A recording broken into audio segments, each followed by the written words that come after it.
小虎铁樱花。神操作呀！如果手转身后板，不错啊，这个漂亮，这是小虎的节奏，漂亮。说起神龙摆尾，大家第一个想到的肯定是中国坦克邱建良。但其实除了邱建良，我国还有另外一位将神龙摆尾练到炉火纯青的好手，他便是江湖人称小虎的铁樱华。与邱建良神出鬼没的腿法不同，铁樱华的神龙摆尾更加的干脆直接，有时甚至能无视防守就能让对手痛不欲生。完全不讲道理的乱拳轰炸，更是能将每一个对手打到抱头鼠窜，完全没有招架之力。但铁樱华最恐怖的并不是他的拳腿功夫，而是他深不见底、超级变态的体能。就在上一场比赛，他用一记出神入化的神龙摆尾，将号称泰国500年以来最硬的男人兴当爆头 KO， 瞬间趴地不起。结果比赛刚刚结束，仇家立马找上门来，他便是兴当的大弟子光东。此人实力不俗，不仅是泰拳界的一把好手，而且还是2016年至2018年欧洲跆拳道以及空手道大赛的欧洲冠军。好，双方的比赛已经开始，让我们看一下铁樱华本场比赛会有怎样的精彩表现。大家伙不要认错啊，红袍选手白色拳套是铁樱华。可以说铁樱华打泰国选手啊是非常擅长的，因为他的比赛呢10场有8场打的是泰国人，包括他自己呢也经常去泰国训练啊，所以说对泰国人的打法风格很了解。上一场比赛更是将泰国的兴当啊一脚 KO 啊。而这场比赛蓝方选手则是兴当的大弟子光东，此人综合实力很强，空手道、跆拳道都是在欧洲啊拿过冠军。他的泰拳风格和兴当很像啊，就是抗击打能力非常的变态。风格对于铁樱华来说，也许未必他能战胜你，但对于你的这个战术，他并不陌生。对，转身后摆，转身。今天铁樱华的状态跟之前不太一样。对啊，就像肖哥说的，感觉是一个蒸蒸日上的这种感觉。对，这个感觉就是一个人这个精气神啊，还真是不一样。我今天看着铁樱华，我觉得他整个人的状态是一个完全是往上走，就是冒光的那种感觉。我不知道滕晓老师怎么想啊？我觉得铁樱华面对泰拳选手，我是有一种安心在里面。对，就是感觉今天这个铁樱华要开大。对，有可能就是会给我们带来一个很精彩比赛的一个保证。很多观众朋友们喜欢铁樱华呀，并不是没有原因的。我们看本场比赛，面对打法极其强硬的选手，铁樱华只进不退，只攻不守。而且在我看来，相比光东啊，铁樱华好像更像是那个漂亮神龙摆尾，更像是那个来复仇的啊，更是来这个为师傅报仇的。拳可以的，真的是4天王里应该拳最重的是小虎，因为他的整个爆发力和肌肉力量好像最好。还是要小心的，对方还是一个看起来非常对冷峻的重拳手，这个很可怕。对，哇，连续的转身漂亮，但是再一个，但他防守还是很稳当，很紧，报价很紧。是，目前看来，这个光东啊，的确是来者不善，而且不简单。他不仅是非常冷静，而且他的抗击打能力未免有点太过于变态了。吃到铁樱华一连串的猛攻啊！目前看来，完全是像挠痒痒，没感觉。好漂亮，连续的打斧，还在打，这就是铁樱华那狂轰乱炸的重拳。但是对方的腹部的肌肉也很硬，我觉得恐怕钢筋混凝土啊都没有这么硬。我觉得光东还不是那种特别典型的泰拳手啊，拳法还是有一部分依赖。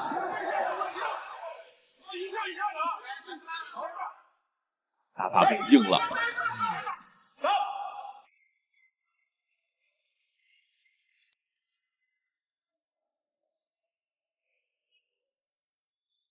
我们说到的铁樱华一直期待的这样的一个对手，能跟他在站桩上对轰，对，两个人忘掉所谓的移动、所谓的战术，就用纯粹的物理进攻来轰击对方，达到胜利。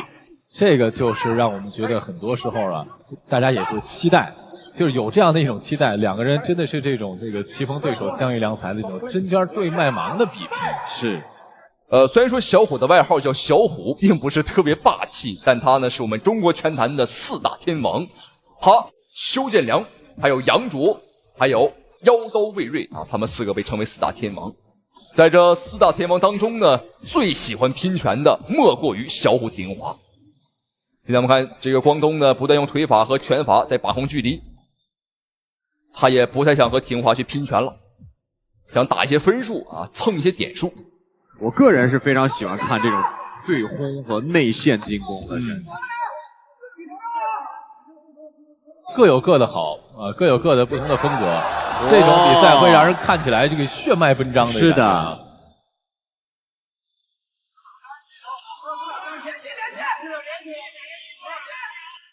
光东开始拿腿去控制距离了。体英华的这种摔跤式的这种进攻，挤压着你所有的进攻距离和空间。其实大家伙也能看得出来，虽然说光东啊是兴当的弟子，但他的打法和风格其实没有继承兴当太多啊，继承最多的是抗击打能力。但其实兴当最擅长的腿法他几乎没学来，主要的进攻手段还是以拳法为主，腿法为辅。哇，神龙摆尾，天华，好推开继续打。哈哈哈，这哪里是小虎啊，这个真是猛虎下山啊，这是。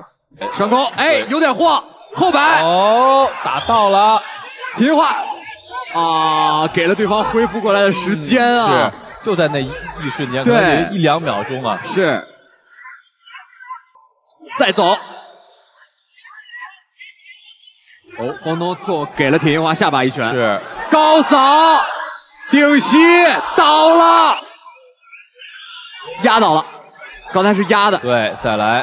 对方对脚底下并没有软，对，这个比赛看起来真刚啊！这才是男人的运动，太喜欢看这场比赛了。哇，非常漂亮的一场比赛。好，现在小虎体英华大战泰国选手兴当弟子光东的比赛来到最后一个回合。其实这场复仇大战，小虎体英华的教练以及他的团队啊，并不想让小虎打啊，因为2场比赛的间隔时间啊太短了。但体英华说啊，放虎归山，趁我现在手感还热啊，那我就打门师傅打徒弟，来一个打一个，来2个打一双。好漂亮，转身颠拳。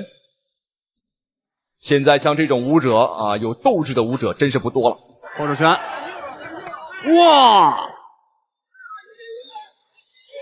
全部都是拼尽全力的重击，对，这个是真好看。这两个这个重炮手的君子战，是右手摆拳近身，哦，没有追。体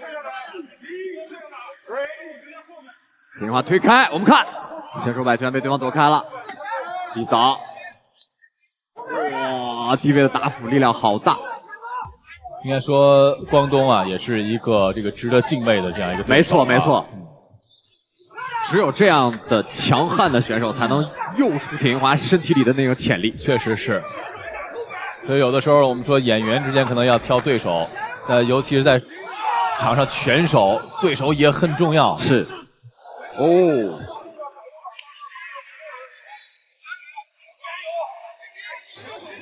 光东在今天小虎体英华的神龙摆尾真是一腿接一腿啊！因为上一场比赛他 KO 兴当的时候就是用的神龙摆尾，而这场比赛看起来他应该还是想用这招腿法。但今天光东呢明显是有所提防啊，基本上神龙摆尾呢没有吃到过几招啊，主要是体英华的神龙摆尾啊没什么假动作啊，非常的干脆直接，他喜欢无视防守。但连续的神龙摆尾让小虎体英华现在的体能上来看下滑也是比较明显。但进攻的这个劲头啊还是有的。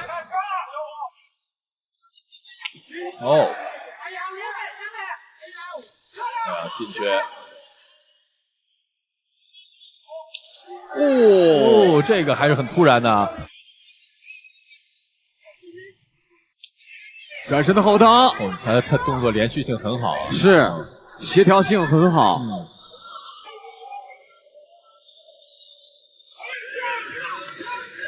比赛时间也不多了，20秒。体英华还能不能打一波进攻？对，看最后的这个10几秒的时间，体英华能不能输出一组啊？第3回合的体英华感觉不如前2回合凶猛。整灯，整灯，来一波输出，后摆躲开了。哎呦，真的赏心倒悦踢，目。哇！好，观众朋友们，这场复仇大战终于结束，终于打完，历时3个回合，双方打满，并没有产生 KO。虽然说我们期待廷华能够 KO 对手，但对方的确是有备而来，而且强度太硬了啊，比他的师傅还要硬。好，最终比赛一致判定，让我们恭喜铁英华获得比赛胜利啊！同时非常感谢屏幕前您的收看与支持，双方一笑泯恩仇，看来这一次的恩怨大战应该是就此结束了啊！打服了师徒二人，再次恭喜，咱们下期视频再见。因为我对我的战力、我的拳非常有自信。对，又有好，打，好，一个重心，一个迎踢，哎，对，左着打在那个腮帮子上啊，这个是容易失去重心的。太重了啊！外国教练输不起，对着摄像机破口大骂，毫无素质可言。这个老外之所以如此气急败坏，因为他最得意的弟子竟然被中国小伙无情反杀，让原本打算开香槟庆祝的老外瞬间哑火。好，我们注意看视频当中正在出场的帅小伙，便是天不怕地不怕的湖南小伙唐凯。唐凯可以说是把初生牛犊不怕虎这几个字啊展现的是淋漓尽致。至于为什么，让我们来看一下接下来这段采访。在申报到综合格斗里算不算？不算厉害，只能算一个小菜鸟。在综合格斗规则下，在他那个级别只能算是小菜鸟。那你能打得过泰森吗？我觉得 MMA 规则应该没啥大问题。而这场比赛，唐凯要面临的对手也是来者不善，他是一个来自于伊朗的拳坛老将戴瑞士。不过我们看戴瑞士右侧的这个拳手，看起来表情好像更加凶狠。不知道的以为今天啊要上擂台的是他。戴瑞士曾经在公开场合公开表示过，称自己的2个拳头就是2把 AK-47，他可以随时击毙任何人。这场比赛，戴瑞士可以说是拖家带口，把自己的老婆、孩子、自己的团队教练都带到了中国来参加比赛啊，更是大言不惭的表示庆功宴已经准备好，香槟、烤乳猪啊都准备好了啊，就等唐凯上来送死。看来这个戴瑞士今天呢，的确是信心爆棚，信心满满。但搏击擂台最忌讳的事情，那就是提前庆祝啊，还有半场开香槟。好，比赛开始，我们看，哇，戴瑞士。哦，刚开局就火力全开，唐凯背靠龙网，哇，反击效果不错，打晃了。戴瑞士赶紧下潜包摔来缓解一下眩晕感。龙边对决，拉开距离，又一轮拼拳。唐凯的拳非常的快，后手这一下又打晃了。这个角度很好，唐凯现在所处的笼子的位置，台下坐的正是唐凯的教练团队。正所谓当局者迷，在台下唐凯的教练团队可以及时给到唐凯各种指导，因为他们在一旁看得更清楚。好，戴瑞士的流出鼻血了，现在锁还没有放，对方还能帮你锁住了，小心！小心！唐凯要去破解，破解有往下压或往上抬2种方式。对，这个唐凯采取往下压。目前对方是用脚技，还没有做出十字固的一些企图，但是呢，脚技随时可以转为十字固。是。虽然说现在唐凯处于上位，但情况呢的确也并不是很妙。我们看戴瑞士，也就是下位的这个老外，他把双腿搭了一个扣啊，也就是锁住了唐凯的头。那这个扣是很死的，而且对方呢为了更紧一点，还用手扳另外一只脚丫子啊。好，对方2个锁。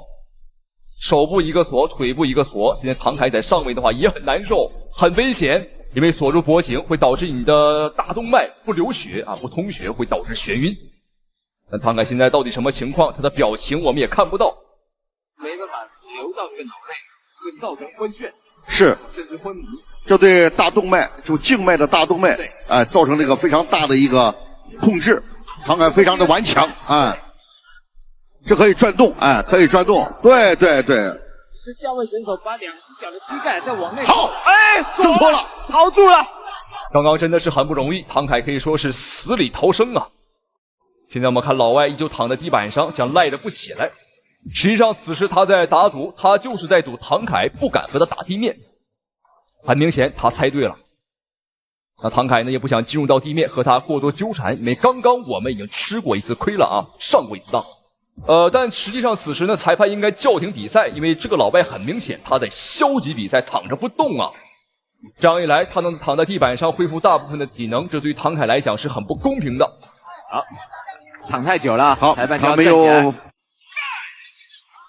重新开始，哎，他没有这种没有动作的情况下呢，裁判可以进行让他起来重新进行打。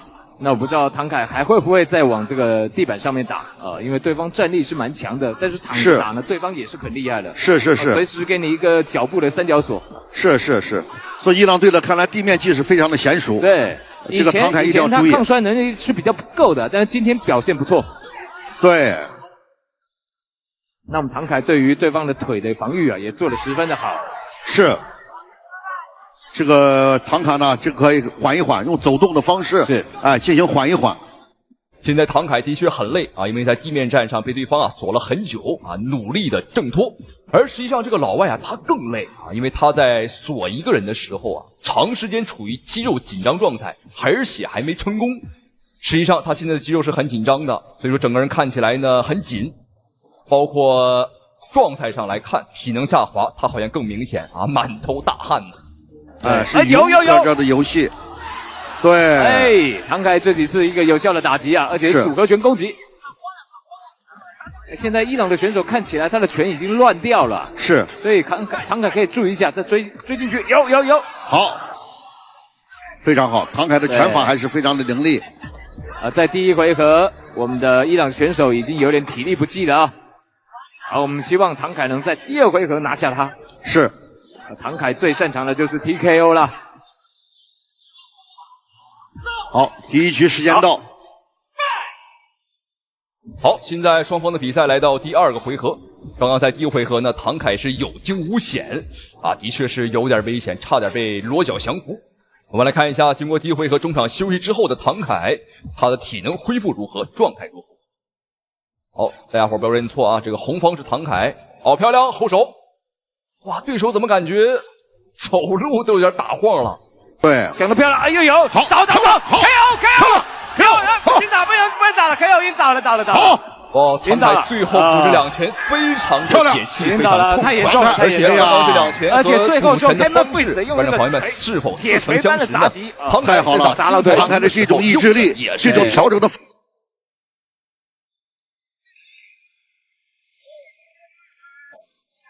看到这个补刀方式可以说是一模一样。倒了，对，再不行。好，比赛非常精彩，我们注意看这个老外被他的团队搀扶着下场。他的教练团队表示不服，应该是对唐凯最后补的两拳表示有些不满。但观众朋友们，您觉得最后这两拳补的对还是不对呢？欢迎在评论区留言讨论，咱们下期视频再见。该高调的时候就高调，该出手的时候就出手，我不会给他任何的机会。好了，结束了。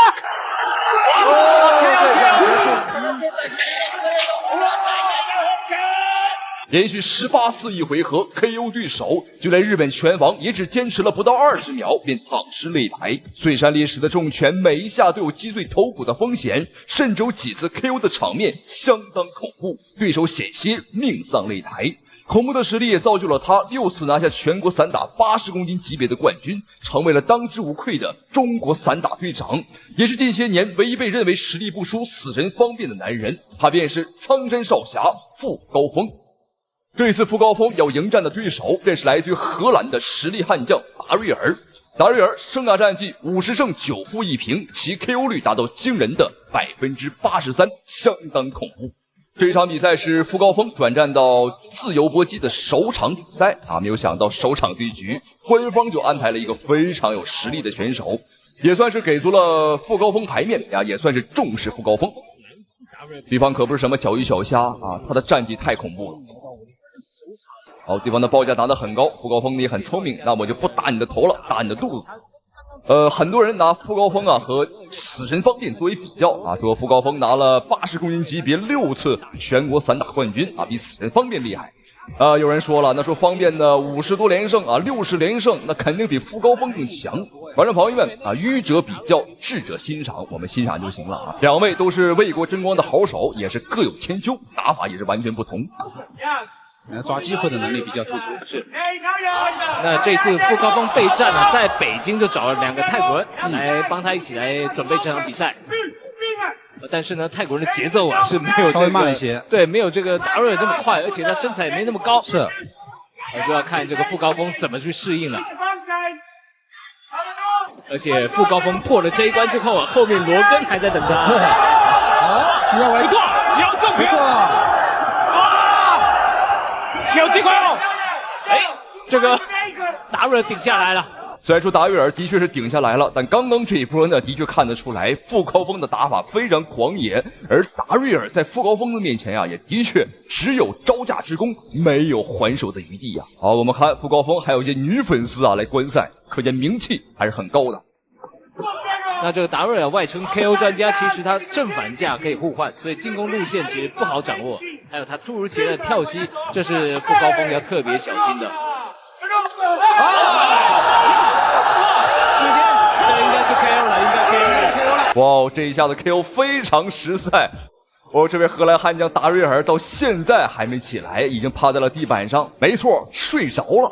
好，接下来是傅高峰进军到自由搏击武林风的第2场对局，对手是苏亚雷斯。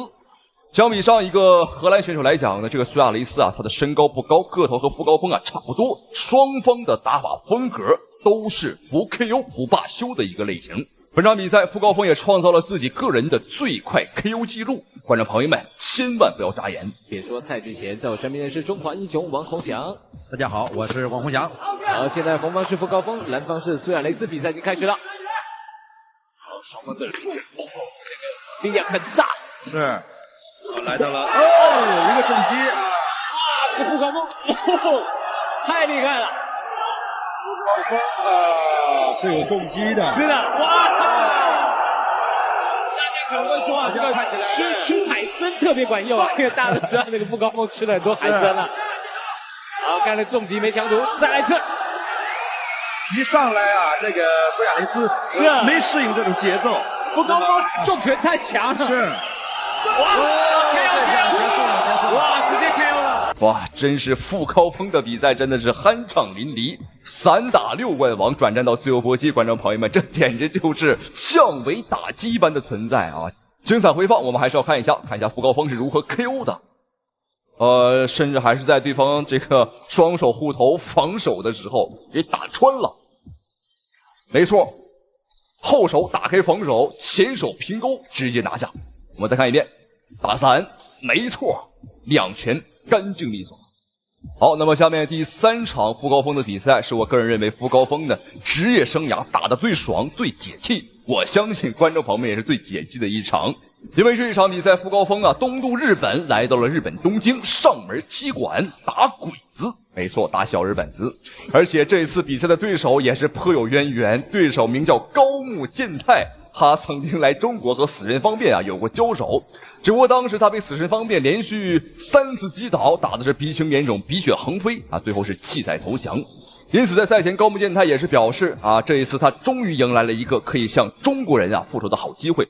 他听说傅高峰的实力啊不弱于死神方面，所以说想趁此机会啊把当年丢掉的脸面找回来。但是没有想到本场比赛丢人丢在了自己家门口。好，现在双方的比赛已经开始，很好辨认，红色拳套傅高峰，蓝色拳套高木健太。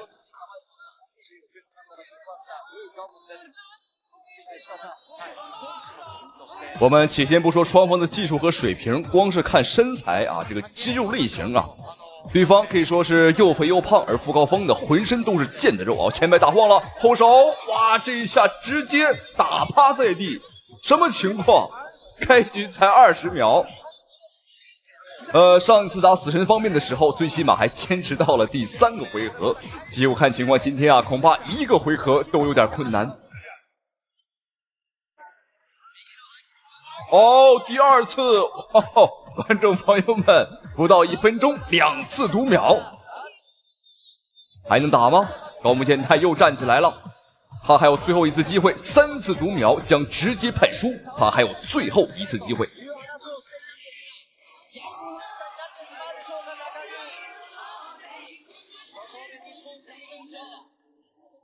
傅高峰相当的放松。读到角落，后摆前摆，哇，2拳3次读秒，裁判直接挥手终止比赛。没错，这就是作风强硬、打法非常刚猛，中国散打队长傅高峰的实力。我们再来看一遍精彩回放，看一下傅高峰。哇，这个摆拳啊，高摆组合非常重，可以说每一下的话都是以摧枯拉朽之势啊，完全让对方的没有反抗能力。同时，非常感谢屏幕前的观众朋友们，您能看到这里，咱们下期视频再见。观众朋友们，这种比赛连保险公司啊都闻风丧胆，根本不敢投保，因为双方的体型差距那真是天壤之别，相差整整400多斤。就在俄罗斯举办了这么一场体型相差极为悬殊的比赛，由于挑战成功的奖金啊实在太过于丰厚，所以说前来挑战的人也是相当之多。这场比赛重达110斤的小个子吉米向580斤的人形肉山格里莎发起了挑战。这格里莎这么胖啊，他完全是活该。他一天是好吃懒做，能躺着绝不坐着，能坐着指定是不站着，能站着一动不动，他指定是不往前走上一步。今天说明天减肥，明天说后天减肥，后天说大后天减肥，而且在每次减肥之前啊，他都要表示吃饱了才有力气减肥，因此他这肥是越减越肥。而且前2天啊，还一不小心造成了一起谋杀事件，前脚刚一上秤，结果把秤给踩死了。好，这场比赛马上开始。哦，横推碾压，我们看格里莎这个人形肉山，若不是有裁判帮助的话，恐怕小个子吉米刚刚啊就成为一个馅饼啊，成为一个肉饼了。他们两个的身形差距，我们可以说是肉眼可见，冲击力很强。哦，危险危险！小个子吉米又被按到角落。这个比赛怎么打呀，观众朋友们？差了400多斤，而且这个小个子吉米他不仅是体型小啊，他的身高也不高啊，身高1.65米。而这个大块头格里莎呢，他是1.78米的一个身高。我说句不好听的，一个蚊子恐怕打个喷嚏啊，都能把这个小个子吉米给吹飞喽。我们看格里莎，跑起来浑身的肉都在颤抖。哇，我感觉我们这个传统节日啊，过年杀的大肥猪，恐怕都没有这么肥吧。好，逢凶化吉。现在小个子吉米看情况啊，应该是找到了打比赛的办法啊，那就是以小博大，以快为赢啊，绝对不能正面硬刚啊。看起来格里莎有点累了，毕竟这么肥，所以说他动起来的话，体能消耗是比较大。哦，小心！看得我手心都冒汗啊，观众朋友们。据说在赛前，小个子吉米去保险公司啊，给自己买一份人身保险，希望保险公司能给他投一份保。结果人保险公司根本不给投，问了10多家都不给投，因为我们明眼人都能看得出来，这100%是个赔本的买卖。好，第一回合结束，中场稍稍微微的休息一下。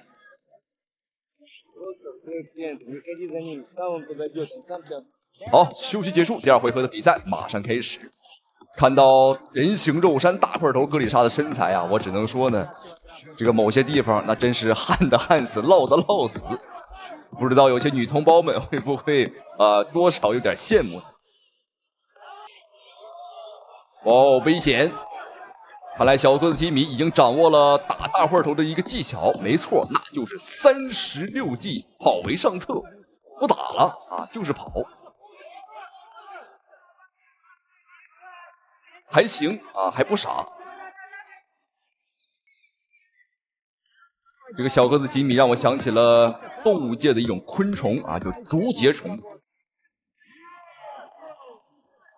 实际上赛前有很多热心网友给到了小个子吉米啊很多这个建议，让他呢攻击对方的下盘，或者说插对方的眼睛，或者说踢对方的裤裆。但是在我的观察之下呢，我感觉踢裤裆是不太可能了啊，因为对方的肚皮呢是耷拉下来的，也就是把他的裆部给护住了。这是一个天然的护裆工具啊，你踢不到他的裆。哦，小个子吉米刚刚这一下又是逢凶化吉。这场比赛的奖金呢，我们忘记提了啊，是非常的丰厚。小个子吉米如果能打赢的话，奖金是2000万卢布。2000万卢布折合到我们国家的话，大概是150W 左右。但话又说回来，这个大个子大块头啊，格里莎如果打赢的话，他的奖金很少啊，据说只有1/10。格里莎在不停的挑衅，很明显他已经累了，他想试图用一些个激将法来激怒这个小个子吉米。两个人都在用孙子兵法，一个是激将法，而另一个是36计跑为上。好，现在是第2回合，比赛结束，我们不浪费时间，直接把比赛转接到最后一个回合，看一下到底谁能够获得胜利。虽然说小个子吉米呢坚持到了现在，但是有一个问题啊，就是这是拳击比赛，你光跑不出拳，那也是不可能赢的啊，因为你呢没有任何得分呐。最起码这个大块头格里莎他是有主动进攻，而且在第1回合优势明显。我甚至感觉这个格里莎的一条大腿啊，都比这个小个子吉米要沉。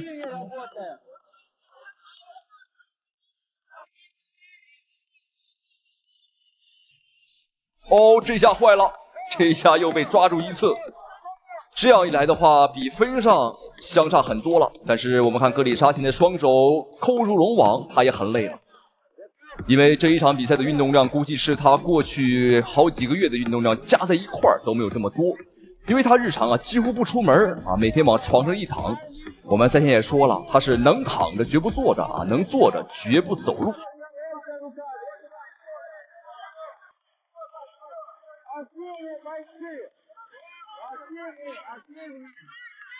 哦，看情况格里莎来真的了，大块头疯狂的勾拳。多亏现场有裁判，观众朋友们，要是没有裁判的话，我无法想象这个比赛将会有多惨。完全不需要打拳啊，就是把对方按在地板上啊，一屁股就能坐死，这不是开玩笑。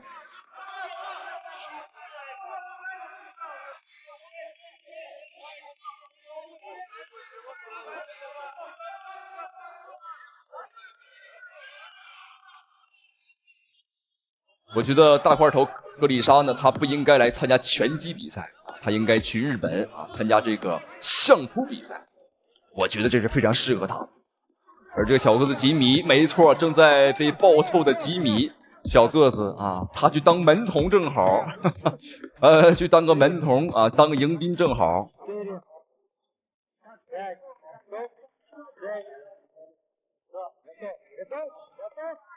他给我一种营养不良啊，给我一种这个好像每天啊吃不饱饭的感觉。这都2024年了，难道他是因为穷的没钱吃饭才来打比赛吗？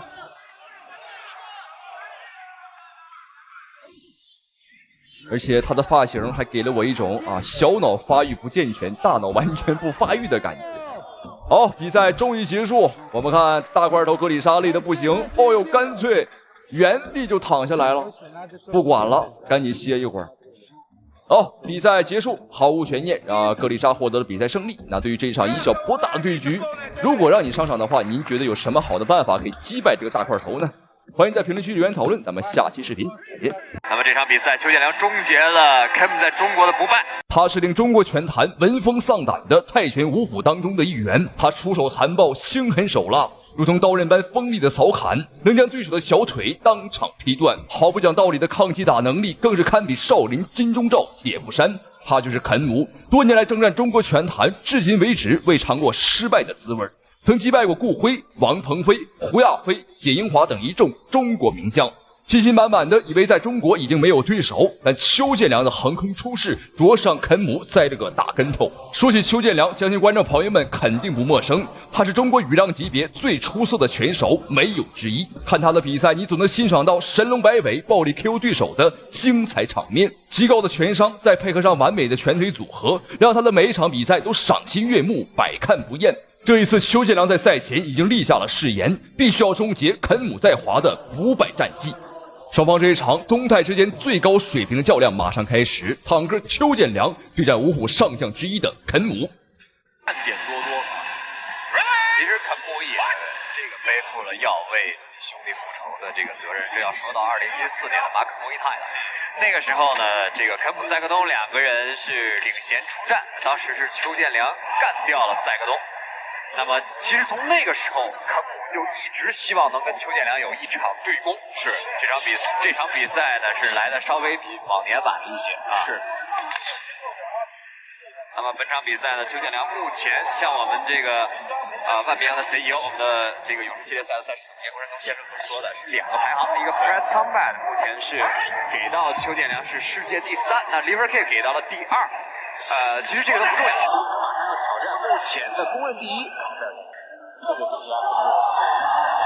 非常期待的一场比赛。是的。这场比赛，观众朋友们，双方的气氛啊，的确是有点紧张。我们看这个肯姆呢，他不动如山啊，冷静的像一个杀手，而邱建良则非常的灵活。就目前来看，邱建良在拳法这一块的确是水平要高于对手，但是在膝法、抗击打的硬度上来讲呢，还不好说。要知道，邱建良的外号是坦克，硬度这一块我们也不弱。没错。作为肯姆，我们看到这个肯姆的技巧呢，一直都是这种出世无华的这种技巧，但是非常的有效率。他曾经赢过花招拳王单参、PK 龙、肖沙口，还胜到在我们的荣耀比赛中呢胜了小虎，还赢过这个吴亚飞啊。那么邱建良呢也是4年的时间，是吧？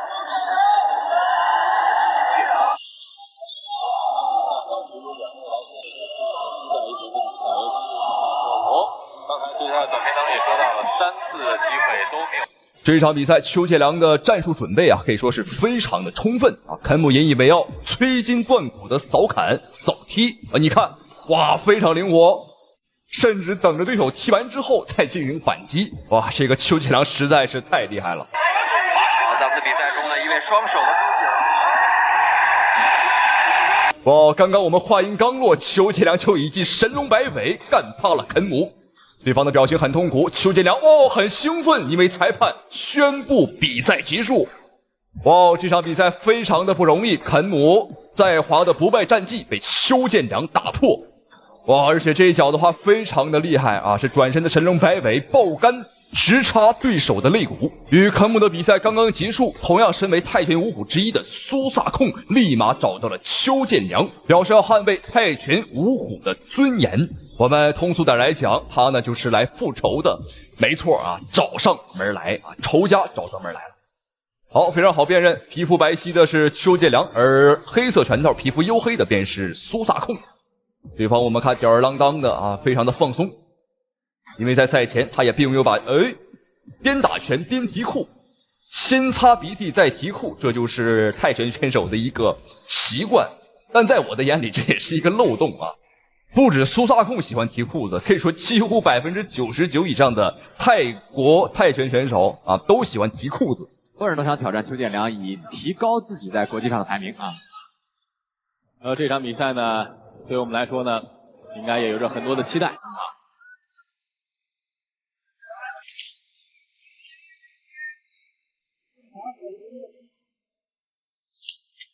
也是中国目前泰拳风格最有国际，漂亮！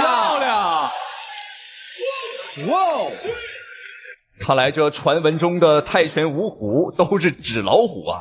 纵使老虎再凶狠啊，在铜皮铁骨的坦克面前啊，那还是不好使的。打击精准有效。邱建良是一个很擅长思辨的选手，又要进入内围了，我们看，后直前摆，对方扫一个。邱建良打破上勾平勾顶气，邱建良还要进中近距离，是进入到上勾距离的白刃战，接腿上勾平勾，漂亮，踢一下腿平勾。我觉得要在这样的对攻下，泰拳手是不太擅长的，如果没有连吸的情况下，完全的是遏制住了对手，这贴近距离跳起漂亮。对方的后手拳也跟着打火拉踹，打火控一下平勾，要发力了，转身边拳，转身边拳漂亮，哇，这个真是行云流水啊！这个打法，教科书式的打法，很漂亮。如果说上一个对手肯姆是五虎当中的虎爪，那这个苏萨控的水平在我看来，那就是老虎的脚趾盖啊！可能连脚趾盖都不如，就像脚趾盖里的泥一样。但当然，他也有一个特点，那就是看起来摇摇晃晃啊，弱不禁风，但是很抗打，韧劲很强，不像坎姆啊被一脚 KO 了。我们看苏萨空现在还是很坚挺，双手护头。哦，双方互换推法，都是神龙摆尾。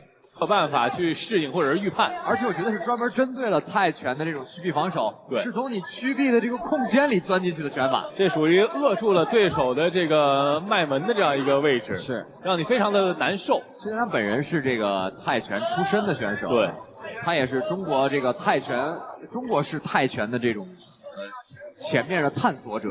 我们看他也找到了一套这个针对这个泰式泰拳的一套方式。对。邱建良在第一回合当中这个打法呢，可以让很多的这个选手在对阵泰国选手的时候拿来作为借鉴的方式。我们看直接进入近距离，然后用无限的拳法进行进攻。第一回合邱建良就拿到了一个8秒。对，刚才在第一回合当中的这个飞膝啊，特别的精彩。好，双方的比赛已经来到第2个回合，我们看苏萨空有点着急了，不断的前顶，这明显是想和邱建良拼了。但你真的能拼过邱建良吗？连续打虎上钩，哇，非常的漂亮，打的可以说是又准又狠啊，见缝插针。同时苏萨空的防守非常的缜密啊，看起来好像是没什么漏洞，但在邱建良的眼里边全都是破绽，这就是真正的高手。邱建良出来了。哦，一个挂踢啊，动作非常的舒展。这个我一直找不到这个技法的这个相应的形容词。对，我觉得挂踢、羚羊挂脚真的是这样的一个动作。同时，前刺后摆。